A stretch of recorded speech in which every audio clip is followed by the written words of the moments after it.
For over 25 years, Filmation Studios dominated children's television and were a Saturday morning mainstay, providing exciting animated adventures and memorable heroes, while at the same time teaching young children important moral values along the way. But all good things must come to an end, and while most studios' level of production quality tended to worsen towards the end of their run, Filmation bucked the trend by going out with a bang, the big-budget extravaganza, Bravestarr, which came in all guns blazing but limped out with a fizzle, and that would be the last we would see of the studio. Today we are tracking the rise and fall of Filmation as we learn more about one of their best, their most memorable, but ultimately the last of their cartoons.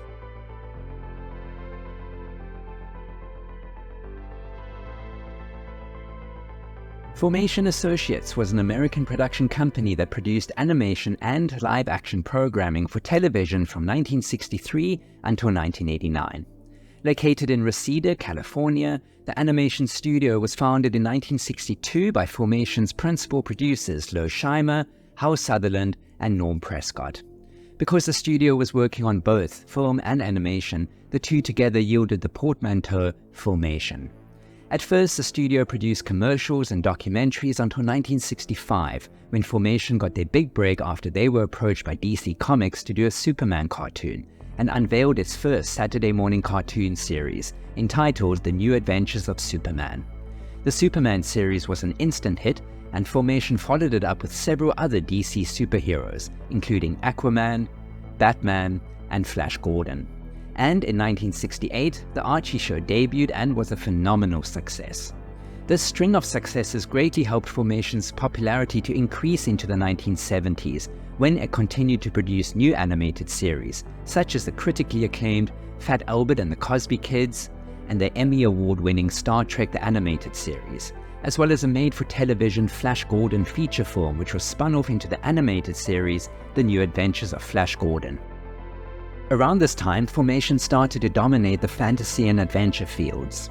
Following in the footsteps of its earlier classics Fantastic Voyage and Journey to the Center of the Earth, the studio went on to produce Tarzan, Zorro, The Lone Ranger, and Bravestarr, an original sword and sorcery fantasy series which developed a cult following.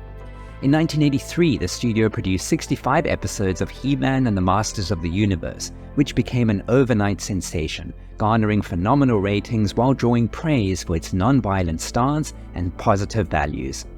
In 1985, Filmation released an animated film based on the series titled He-Man and She-Ra, The Secret of the Sword, which was then spun off into She-Ra, Princess of Power, aimed at a younger female audience and which ran for 95 episodes over 2 seasons. The studio was run on a shoestring budget and subsequently limited costs wherever possible. This condition was aggravated by Filmation's people before art policies, which forbade the company from outsourcing jobs to cheaper foreign animation studios, known in those days as runaway production. This resulted in Filmation's infamous cost-cutting techniques, limited animation, and considerable reliance on reused footage. Filmation did employ many of the best animation writers of the 1970s and 80s, and its artworks, as opposed to animation, featured graceful and gutsy character designs and impressive, intricate backgrounds, though the company characteristically exploited the latter by interrupting many episodes with long, slow background pans featuring no animation at all. While most studios' level of quality in their production tended to worsen towards the end of their run, Filmation went out with a big-budget bang. Their final series, Bravestarr, was arguably at the level of their previous high watermark, The New Adventures of Flash Gordon, partly due to a similarity in their production methods, as much of their animation in both series was based on stock animation originally produced for feature versions of both series, with budgets to match. The genesis of what was to become Bravestarr began 3 seasons earlier in 1984, during the development process of the animated Ghostbusters. The Bravestarr series' main adversary, Tex Hex, was originally conceived to serve as a ghostly ally to the Ghostbusters' main villain, Prime Evil. Lo Scheimer was fascinated by the character and pulled Tex Hex from the Ghostbusters series, instead asking head writer Arthur Nadel and art director John Grust to develop a science fiction western around the character. The concept that was later conceived was summarized by Scheimer as, quote, "cowboys and aliens," end quote, or, in other words, a space western. Taking place in the year 2340, Bravestarr centered on the inhabitants of the planet New Texas, a planetary system orbiting 3 suns, 600 parsecs or 1,957 light-years from Earth, and where much of the food and water supply is imported. With the town of Fort Carium as the series' epicenter, the chief export on New Texas is carium, a red mineral used as a fuel source. And in the year 2340, New Texas is in the midst of a carium rush, which attracted races from all around the galaxy and also outlaws by the score. Underneath the planet's pink sky and its 3 moons, the inhabitants play out scenarios reminiscent of those that took place on Earth during the Wild West in the 1800s. Then one day, a lawman appeared. Marshal Bravestarr is the titular character and galactic marshal of New Texas, a Native American who can call upon the power of spirit animals, enabling him briefly to perform superhuman feats. The eyes of the hawk enhances his vision and can also grant him an aerial view of the adjacent area. The ears of the wolf gives him superhuman hearing, the strength of the bear gives him superhuman strength, and the speed of the puma gives him superhuman speed. In addition to his animal powers, Bravestarr has high-tech, futuristic electronic equipment and weaponry. Although called Champion of Justice, he usually acts in his alternative role as Protector of Peace, preferring to serve as a mediator in any conflict, and often seeks peaceful resolution to every problem. In contrast, Bravestar's chief deputy, 3030, is more belligerent than Bravestarr, and will often prefer fighting to talking. 3030 is an equestroid, a race of mechanical half-horse, half-human beings capable of assuming a bipedal form at will. Bravestarr affectionately calls him Big Partner. 3030's principal weapon is Sarah Jane, a large blunderbuss from which he projects directed energy. Judge J.B. McBride is Fort Carium's only known judge and lawyer, and is a close ally and consultant to Bravestarr. Deputy Fuzz, the resident comic relief, is Bravestarr's other trusted deputy and the first of the prairie people to befriend humans, while Bravestarr's mentor and foster father is a Native American mystic known only as Shaman, who is capable of teleportation, time travel, psychokinesis, and near-omniscient clairvoyance. Bravestarr would often telepathically contact Shaman for advice on how to handle certain situations. Bravestarr and his allies protected the prairie people and citizens of New Texas against the outlaw Tex Hex and his gang, the Carry-On Bunch, who had their base of operations at the Hexagon in the Badlands of New Texas. Tex Hex was originally Tex, a greedy carrion prospector who in the feature film is credited with discovering the mineral on New Texas. He crashed a spaceship and was revived and given a host of magical powers by Stampede, voiced by Alan Oppenheimer. Stampede, the series' chief antagonist and ringleader of the Outlaws, is a monstrous, demonic, and partly skeletal bronchosaur, apparently the last of his kind. Stampede seldom appears in battle directly, but is usually the source of his subordinates' evil plans, and is the arch-enemy of Bravestarr's mentor, Shaman. As in other Filmation series, a moral lesson is told at the end of each episode of Bravestarr, although often in a harder-hitting fashion compared to previous Filmation shows. One notable episode is The Price, in which a boy buys a drug called Spin, becomes addicted to it, and eventually dies of an overdose. Once the main characters and concepts were developed, Filmation took the Bible and storyboards to Mattell Toys for a possible licensing co-production deal. Mattell had already worked with Filmation to produce some of their properties, but the toy company had recently turned down the opportunity to license Filmation's Ghostbusters for action figures the previous year. Despite this, Filmation received a better licensing deal with Bravestarr than with either He-Man or She-Ra.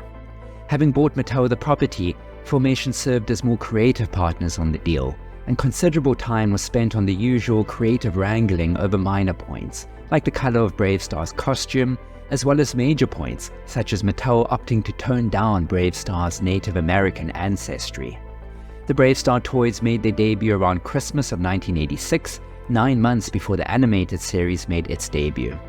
3 months earlier, a similar animated space cowboy syndicated series, Adventures of the Galaxy Rangers, had made its debut to dismal ratings, with the lack of a corresponding toy line seen as part of the reason for its failure. Bravestarr had the toy line, as well as Mattell's marketing muscle and the toy line's early rollout in an attempt to ensure the animated series' success. By the spring of 1986, however, the Bravestarr toys weren't exactly flying off the shelves, and by the summer of 1987 were already starting to collect dust, ominous signs for a series that had yet to debut. Work proceeded regardless on both the series, which was to air that fall, and the origin pilot movie, Bravestarr the Movie, aka Bravestarr the Legend, which was to premiere that Christmas. Filmation's hopes for the series' success were so high that the studio produced 2 segments that were meant to spin off future series for the company. In one of the planned spin-offs, Sherlock Holmes in the 23rd century, the legendary detective fell into a time warp and ended up in Bravestarr's time and planet, where he encountered not only Bravestarr, but his old adversary, Professor Moriarty, in the 2-part episode which was intended to be the origin story for the planned spin-off series.